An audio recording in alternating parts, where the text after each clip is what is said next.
जय हिंद साथियों, मैं पारस कुमार आप सभी का स्वागत करता हूं पारस फ्री एजुकेशन में।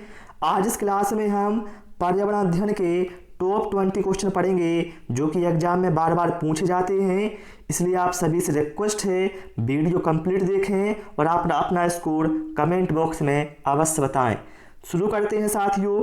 प्रश्न क्रमांक 1 से कहा गया है, निम्नलिखित में से कौन सा पक्षी दुग्ध उत्पादित करता है? ऑप्शन है काग, कपूत, गौरैया या फिर फाख्ता।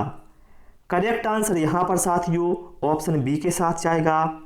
कपूत अर्थात कबूतर एक ऐसा पक्षी है साथियों जो कि दूध उत्पादित करता है। ध्यान रखिएगा, कबूतर में नर पक्षी और मादा पक्षी दोनों ही दूध देते हैं।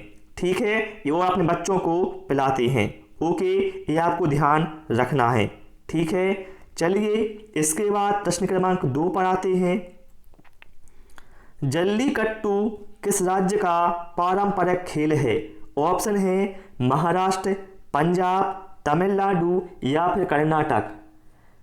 करेक्ट आंसर यहाँ पर ऑप्शन सी के साथ जाएगा। ध्यान रखें, तमिलनाडु के ग्रामीण इलाकों में जो जल्लीकट्टू का खेल है बहुत ही फेमस है। इस खेल में क्या है, इंसानों व सांड की लड़ाई होती है। बहुत सारी भीड़ में सांड को छोड़ दिया जाता है। ठीक है, चलिए इसके बाद प्रश्न क्रमांक 3 पर आते हैं और आप सभी लोगों से रिक्वेस्ट है वीडियो पसंद आए वीडियो को लाइक और शेयर करें और चैनल को जरूर सब्सक्राइब करें। भू-स्थिर उपग्रह की कक्षा कैसी होती है? बताएं आप लोग, भू-स्थिर उपग्रह की कक्षा कैसी होती है? सभी इसका आंसर जल्दी से कमेंट करें। देखिए भाई, वह उपग्रह है जो पृथ्वी से 36,000 किलोमीटर की दूरी पर पृथ्वी की कक्षा में घूमते हैं, उन्हें हम भू-स्थिर उपग्रह कहते हैं। भैया हम सभी जानते हैं पृथ्वी की कक्षा कैसी है, दीर्घवृत्ताकार है। अर्थात जो भू-स्थिर उपग्रह हैं इनकी कक्षा भी कैसी है, दीर्घवृत्ताकार होगी ना। चलिए इसके बाद प्रश्न क्रमांक 4 पर आते हैं। जिस रूप में पौधे नाइट्रोजन प्राप्त करते हैं वह कौन सा रूप है? नाइट्रिक ऑक्साइड, नाइट्रेट, अमोनिया या फिर नाइट्राइड। करेक्ट आंसर यहाँ पर ऑप्शन बी के साथ जाएगा। ध्यान रखिएगा, पौधे जो नाइट्रोजन है भैया वह नाइट्रेट के रूप में प्राप्त करते हैं। इसके साथ साथ ध्यान रखना, जो कीट भक्षी पौधे हैं भैया वह कीटों का भक्षण इसलिए करते हैं ताकि उनमें नाइट्रोजन की आपूर्ति होती जाए। ठीक है, चलिए इसके बाद प्रश्न क्रमांक 5 पर आते हैं। आप सभी लोग भी सारे प्रश्नों के आंसर कमेंट करते जाएं या कॉपी में नोट करते जाएं। पेट्रोल में कौन सा मिश्रित विषैला पदार्थ होता है? ब्यूटेन, टेट्रा एथाइलेट, डीडीटी या फिर कार्बन मोनोऑक्साइड। यहाँ पर करेक्ट आंसर हमारा ऑप्शन बी के साथ जाएगा। साथियों, पेट्रोल जो कि जीवाश्म ईंधन है, इसमें टेट्रा एथाइलेट एक मिश्रित विषैला पदार्थ होता है, ये आपको ध्यान रखना है। यदि आपसे पूछा जाए किस गैस को दम घोटू गैस कहा जाता है तो बताइएगा कार्बन मोनोऑक्साइड का। ठीक है, इसके बाद प्रश्न क्रमांक 6 पर आते हैं। हृदय रोग विशेषज्ञ ने खालिस्तान का अधिकार दर्ज करने के लिए रोगी पर ईसीजी किया। बताएं आप लोगों ने कई बार इसका नाम सुना होगा। बहुत सारे लोगों की ईसीजी होती है। ठीक है, जब भी उन्हें हार्ट में कोई प्रॉब्लम होती है तो वो इसलिए करते हैं। ईसीजी में क्या है, जो हृदय की गति होती भैया उसका रिकॉर्ड दर्ज होता है। ठीक है, इसलिए यहाँ पर जो करेक्ट आंसर है वो ऑप्शन हमारा ए के साथ चला जाएगा। ठीक है, ईसीजी का मतलब क्या होता है, इलेक्ट्रोकार्डियोग्राम। ओके, चलिए निम्नलिखित में से कौन सा ग्लोबल वार्मिंग से निपटने का उपाय नहीं है? बताएं आप लोग, इन 4 में से कौन सा उपाय ग्लोबल वार्मिंग से निपटने का नहीं है? जीवाश्म ईंधन का कम उपयोग, ये तो सही बात है। वनीकरण, बिल्कुल भैया सही बात है। वनों को बहुत अधिक मात्रा में लगाएं और मैं आपसे भी रिक्वेस्ट करता हूं भाई, आप लोग भी पेड़ पौधों को अवश्य लगाएं। सौर और पवन ऊर्जा का अधिक उपयोग, ये सही है। खाना पकाने के लिए ईंधन के रूप में लकड़ी का उपयोग करें भैया, इससे क्या है, फायदा कुछ नहीं होने वाला है, इससे हानि ही होगी मेरे भैया। ठीक है। यदि पूछा जाए ग्लोबल वार्मिंग के लिए मुख्यतः कौन सी गैस उत्तरदायी है, तो बताइएगा कार्बन डाइऑक्साइड। चलिए प्रश्न क्रमांक 8, लुप्तप्राय या दुर्लभ प्रजातियों की सुरक्षा एवं संरक्षण के लिए उन्हें उनके प्राकृतिक निवास से किसी दूसरे व्यवस्थित क्षेत्रों में ले जाने को क्या कहा जाता है, बताएं आप लोग। एक्स सीटू संरक्षण, इन सीटू संरक्षण, प्रवास संरक्षण या फिर सुरक्षात्मक संरक्षण। तो मेरे भैया यहाँ पर करेक्ट आंसर ऑप्शन ए के साथ जाएगा। यदि आप लुप्तप्राय या दुर्लभ प्रजातियों को उनके प्राकृतिक निवास से किसी दूसरे व्यवस्थित क्षेत्र में ले जाते हैं जहां पर उनकी सुरक्षा भी हो और संरक्षण भी किया जा सके, तो भैया इसे कहा जाता है XC2। क्या कहा जाता है, इंग्लिश में से कहा जाता है XC2। ठीक है। जैसे एग्जाम्पल पर आप चिड़ियाघर इसका एग्जाम्पल ले सकते हैं। चलिए प्रश्न क्रमांक 9, कौन सा पठार भारत की खनिज दिल के देश के रूप में जाना जाता है, बताएं आप लोग। क्या होगा यहाँ पर करेक्ट आंसर, भांडर पठार, छोटा नागपुर का पठार, डेक्कन पठार या फिर तिब्बती पठार।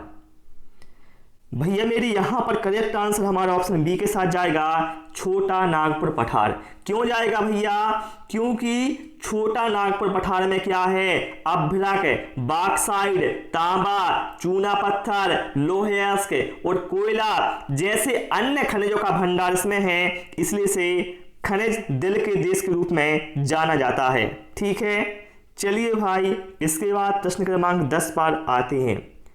एक जलीय जीव की सेहत ज्ञात करने के लिए किस चीज की गणना की जाती है, घुली हुई ऑक्सीजन, घुली हुई फ्लोरीन, घुली हुई मीथेन या फिर घुली हुई कैल्शियम।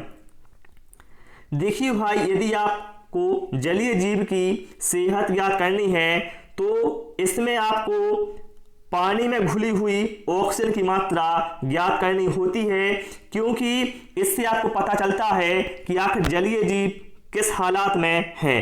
क्योंकि यदि ऑक्सीजन की मात्रा जल में कम होती है तो इससे क्या है, जलीय जीवों को बहुत सारी परेशानियों का सामना करना पड़ता है और उनकी मृत्यु तक हो जाती है। ठीक है। इसलिए करेक्ट आंसर यहाँ पर ऑप्शन ए के साथ जाएगा, जिसे हम कहते हैं BOD, बायोकेमिकल ऑक्सीजन डिमांड। ठीक है। चलिए अगला है नदी द्वीप कौन सा है, बैरन, सल्सेट, माजुली या फिर रूस। भैया मेरे यहाँ पर करेक्ट आंसर हमारा ऑप्शन सी के साथ जाएगा। जो माजुली है भैया, जो कि असम में है, ब्रह्मपुत्र नदी पर एक नदी द्वीप है जो कि विश्व का सबसे बड़ा नदी द्वीप है, ये भी आपको ध्यान रखना है। ठीक है। क्योंकि विश्व का सबसे बड़ा नदी द्वीप कौन सा है, माजुली, जो कहाँ पर है, असम में है, ब्रह्मपुत्र नदी पर बना हुआ है। अगला है हार्नबिल त्योहार कहाँ मनाया जाता है, केरल, तमिलनाडु, नागालैंड या फिर Karnataka. Correct answer option C के साथ जाएगा। हार्नबिल त्योहार साथियों यह नागालैंड में मनाया जाता है।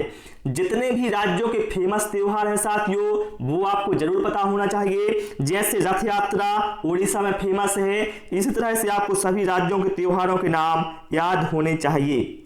अगला प्रश्न है भारतीय पशु चिकित्सा अनुसंधान संस्थान कहाँ स्थित है, नागपुर, करनाल, बरेली या फिर शिमला।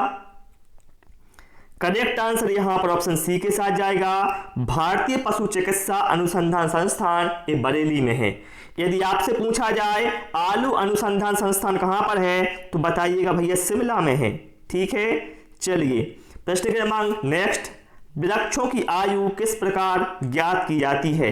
बहुत सारे साथी यहां पर ऑप्शन डी टिक कर देंगे, भैया मेरे गलत हो जाएगा। वृक्षों की जो आयु भैया ये उनकी वार्षिक वलय से ज्ञात करते हैं। वार्षिक वलय साथियों पेड़ों में क्या है, जैसे जैसे पेड़ बड़ा होता जाता है तो धीरे धीरे क्या है बलियों की संख्या भी बढ़ती जाती है, तो इस हिसाब से हम उसकी आयु का अंदाजा लगा सकते हैं। ठीक है। चलिए इसके बाद आते हैं हम प्रश्न क्रमांक 15 पर। मच्छरों के बारे में निम्नलिखित कथनों पर विचार कीजिए। देखिए कथन है 5, पहले आप 5 कथन पढ़ लीजिए, फिर बताना है आपको इनमें से कौन से ऑप्शन सही हैं। केवल नर मच्छर रक्त चूसते हैं, भैया ये तो गलत है, क्योंकि आप सभी को पता है मादा रक्त चूसती है, नर तो क्या है फलों का रस चूसते हैं। ठीक है, ऑप्शन भी सही, दूसरा सही है, ये गलत है। ठीक है, तो यहां पर साथियों जो करेक्ट आंसर है हमारा वो किसके साथ जाएगा, ऑप्शन डी के साथ चला जाएगा। 2 और 5 यहां पर सही है। ठीक है, कौन कौन सही है, ऑप्शन 2 और ऑप्शन 5 ये दोनों सही हैं। ये वाला ये सही हो जाएगा। ठीक है, 5वां सही है कि नर की अपेक्षा मादा की डेने बड़े होते हैं। ओके, चलिए अगला प्रश्न है, फसल चक्र सहायक है, बताएं आप लोग फसल चक्र किसमें सहायक है। भैया मेरे फसल चक्र होता क्या है, फसल चक्र का मतलब होता है कि आप किसी क्षेत्र विशेष में फसलों को एक विशेष क्रम से उगाएं, उसी को बोला जाता है फसल चक्र। इससे क्या है, जो मृदा की उर्वरता है वो बनी रहती है और फसलों की पैदावार अच्छी होती है और पौधों में रोग नियंत्रण भी इससे होता है। अर्थात करेक्ट आंसर ऑप्शन डी के साथ चला जाएगा। चलिए अगला प्रश्न है, मानव शरीर में मांसपेशियों की संख्या कितनी होती है। तो देखिए जब हड्डियों की संख्या पूछी जाए तो बताएं 206, और यहाँ पर क्या है मांसपेशियां पूछी गई हैं तो 639 होगा। करेक्ट आंसर ऑप्शन सी के साथ चला जाएगा। ठीक है, चलिए इसके बाद प्रश्न क्रमांक 18 पर आते हैं, मानव शरीर का रक्त बैंक कौन सा कहलाता है, प्लीहा, यकृत, हृदय या फिर किडनी। तो भैया मेरे करेक्ट आंसर ऑप्शन ए के साथ जाएगा, प्लीहा, जिसे हम सामान्य भाषा में तिल्ली कहते हैं भैया। ये सभी कशेरुकी प्राणियों में पाया जाता है और यही साथियों मानव शरीर का रक्त बैंक कहलाता है। इसे इंग्लिश में कहा जाता है स्प्लीन। ठीक है, ये भी आप ध्यान रखें। चलिए अगला प्रश्न है, निम्नलिखित में से कौन सा एक जीव चावल की फसल के लिए जैव उर्वरक का कार्य कर सकता है, बताएं आप लोग क्या होगा यहाँ पर करेक्ट आंसर। सभी इसका आंसर जल्दी से कमेंट करेंगे। यहाँ पर साथियों करेक्ट आंसर ऑप्शन ए के साथ जाएगा, क्योंकि साथियों नील हरे शैवाल को साथियों जब खेत में डालते हैं तो इससे क्या है मृदा को जीवांश युक्त बना देता है यह। ठीक है, जिससे क्या होता है जो चावल है इसके उत्पादन में क्या है वृद्धि होती है, अर्थात यह जैव उर्वरक की तरह कार्य करता है। ठीक है, क्योंकि इससे क्या है मृदा जीवांश युक्त हो जाती है। चलिए प्रश्न क्रमांक 20 पर आते हैं, मानव मस्तिष्क का भार लगभग कितना होता है। सभी इसका आंसर जल्दी से कमेंट करेंगे। क्या होगा भाई करेक्ट आंसर। बिल्कुल भाई यहाँ पर करेक्ट आंसर हमारा ऑप्शन सी के साथ जाएगा। मानव मस्तिष्क का भार होता है 1350 ग्राम। ठीक है, तो प्यारे साथियों आज इस क्लास में इतना ही। उम्मीद है आपको क्लास पसंद आई होगी। क्लास कैसी लगी कमेंट के बॉक्स में अवश्य बताएं। वीडियो पसंद आया हो वीडियो को लाइक और शेयर करें, चैनल को सब्सक्राइब करें। Thanks for watching this video.